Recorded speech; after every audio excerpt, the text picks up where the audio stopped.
택시 등 교통요금과 식품 물가도 연일 치솟으면서 민생 현장은 말 그대로 융단 폭격을 맞고 있습니다.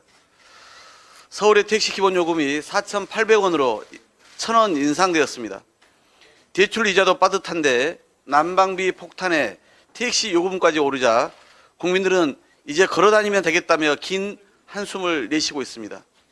여기에 아이스크림, 빵, 생수, 햄버거 등 식품 물가까지 인상될 예정이라서 국민이 체감하는 경제적 부담은 너무 가파르기만 합니다.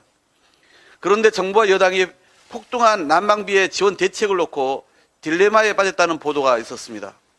윤석열 대통령이 애초 민주당이 제안했던 취약계층 난방비 지원 지시에 이어 이재명 당대표가 이미 제안한 중산층 서민의 지원도 검토하라고 했기 때문입니다. 보통 이럴 땐 당정이 일사불란하고 신속하게 나서야 하는데 여당 안에서 이미 이재명 대표와 민주당이 중산층까지 난방비 지원 추경과 또 행제세 도입 이슈를 선점한 상황에서 정부가 뒷북 대책을 내놓으면 모양새가 곤란해지지 않느냐고 걱정한다는 것입니다. 당권 싸움으로 민생은 안중에도 없으면서 표만 계산하는 집권당의 처지를 모를 바는 아니지만 참 철딱서니가 없습니다. 국민의 민생 고통은 표현할 수 없을 정도로 최악입니다.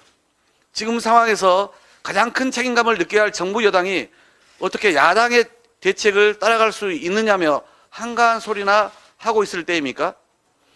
국민과 민생을 위한 대책에 여당 대책, 야당 대책이 따로 있을 수 없습니다. 지금은 검은 고양이, 흰 고양이 가릴 때가 아닌 그야말로 민생 비상 상황입니다. 정부 여당은 대안도 없이 야당 정책이라는 이유로 묻지마 거부나 때를 놓치는 일이 없기를 바랍니다.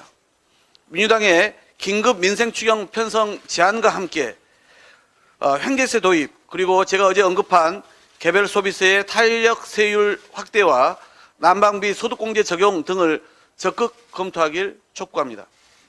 예정된 지하철 요금 인상도 국민의 큰 걱정거리입니다.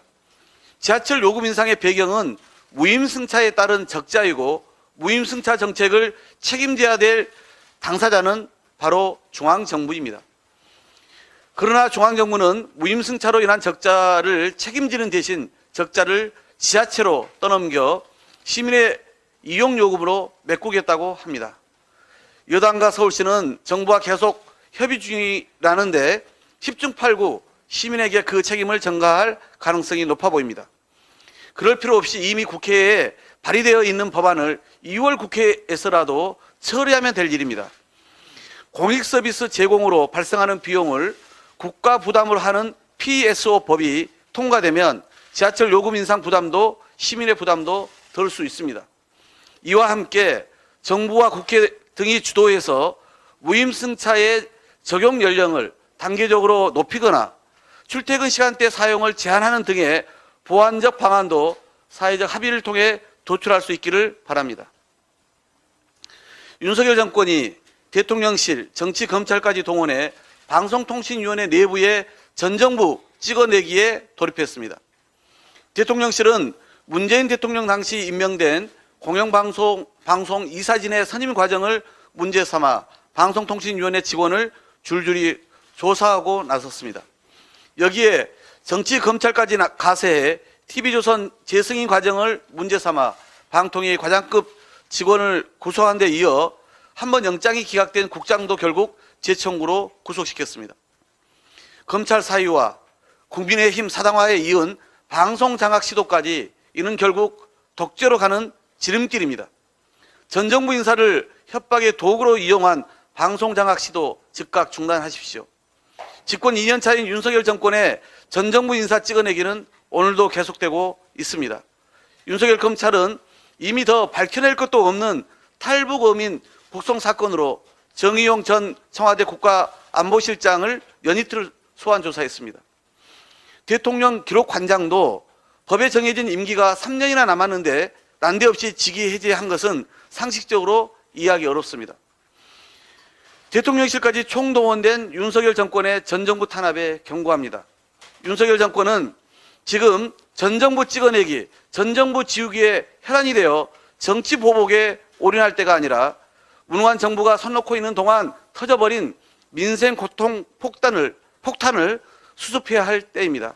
제발 대통령 자신이 방치한 국민과 민생을 우선 돌보라고 촉구합니다. 그동안 역술인 천공의 관저 이전에 대한 개입 의혹이 무성했으나 대통령실은 부인으로 일관해 왔습니다. 그러나 오늘 보도에 따르면 2022년 3월경 천공과 김용현 당시 대통령직 인수위원회 청와대 이전 TF팀장, 현재 경호처장과 윤핵관으로 꼽히는 모 의원이 용산 한남동 육군참모총장 공간과 서울 사무소를 사전 답사했다는 것입니다. 한 달에 걸쳐 4명의 기자가 취재한 결과라고 합니다. 안보 리스크를 가중시키고 서울 시민의 교통 불편을 초래하고 천문학적인 혈세를 낭비하면서까지 무리하게 대통령실과 관저를 용산으로 이전한 배경에 역술인 천공이 있었다는 반증입니다. 민주당은 국회 국방위원회와 운영위를 소집해 역술인 천공의 국정 개입을 낱낱이 밝히고 이를 방치하고 감춰온 대통령실 등 정부 관계자의 책임을 물을 것입니다. 과연 누가 최종 승인하여 역술인이 대통령실 이전이라는 국가적 사업에 개입했는지 그 실체를 반드시 밝히겠습니다. 이상입니다.